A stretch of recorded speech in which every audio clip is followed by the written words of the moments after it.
കൊച്ചി വാർത്താ ചാനലിലേക്ക് സ്വാഗതം. യു.ഡി.എഫിൻ്റെ കൂടെ മുട്ടിനിൽക്കുവാനുള്ള ശ്രമത്തിലാണ് ജോസ് കെ മാണിയും കൂട്ടാളികളും നിലവിൽ പയറ്റിക്കൊണ്ടിരിക്കുന്നത്. അതിന് ഒരു ഉദാഹരണമാണ് ജോസ് കെ മാണി തൻ്റെ മകളുടെ വിവാഹത്തിന് പല യു.ഡി.എഫ് നേതാക്കളെയും വലിയ രീതിയിൽ സ്വീകരിച്ചത്. അവരുടെയൊക്കെ വിശ്വാസം പിടിച്ചുപറ്റാനുള്ള ധാരണയാണിതെന്ന് തോന്നിപ്പോകും. എന്നാൽ ആ വിവാഹ ചടങ്ങിൽ പങ്കെടുത്ത നേതാക്കൾ സാമാന്യ മര്യാദയുടെ പേരിൽ പങ്കെടുത്തു എന്നതാണ് യാഥാർത്ഥ്യം. എന്നാൽ കെ സുധാകരനെ പോലുള്ള നേതാക്കളാണിപ്പോൾ കോൺഗ്രസിൻ്റെ കാര്യങ്ങളൊക്കെ തീരുമാനിക്കുന്നത്. അതിനാൽ തന്നെ കെ സുധാകരൻ ജോസ് കെ മാണിയെ യു.ഡി.എഫുമായി അടുപ്പിക്കാൻ സമ്മതിക്കില്ല എന്നതും ജോസ് കെ മാണിക്കും അറിയാം. പിണറായി വിജയനുമായി ചേർന്ന് ഇനി മുന്നോട്ടു പോയാൽ ജോസ് കെ മാണിക്കും കേരള കോൺഗ്രസ് എമ്മിനും ഇനി മുന്നോട്ടു പോകുവാൻ സാധിക്കില്ല എന്നത് അവർ ഉറപ്പിച്ചു കഴിഞ്ഞു.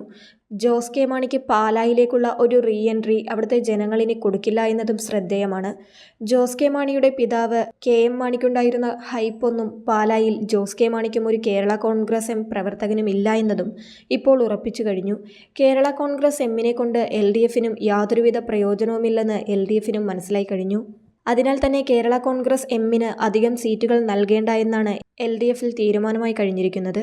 നിയമസഭാ തിരഞ്ഞെടുപ്പിലും സീറ്റുകൾ വെട്ടിക്കുറച്ചുകൊണ്ട് കേരള കോൺഗ്രസ് എമ്മിനെ അപ്രസക്തമാക്കാനാണ് പിണറായി വിജയൻ ഉൾപ്പെടെയുള്ളവരുടെ തീരുമാനം.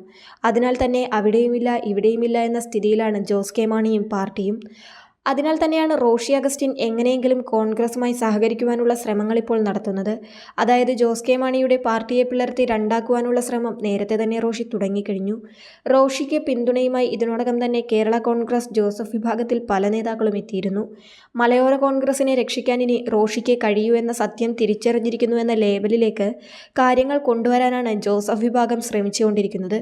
എന്നിരുന്നാലും നടുക്കടലിൽ പെട്ടുപോയിരിക്കുന്ന അവസ്ഥയിലാണ് കേരള കോൺഗ്രസ് എമ്മും ജോസ് കെ മാണിയും. ഈ പ്രതിസന്ധിയിൽ നിന്ന് എങ്ങനെ കരകയറുമെന്നാണ് പാർട്ടിയുടെയും നേതാവിൻ്റെയും ആശങ്ക.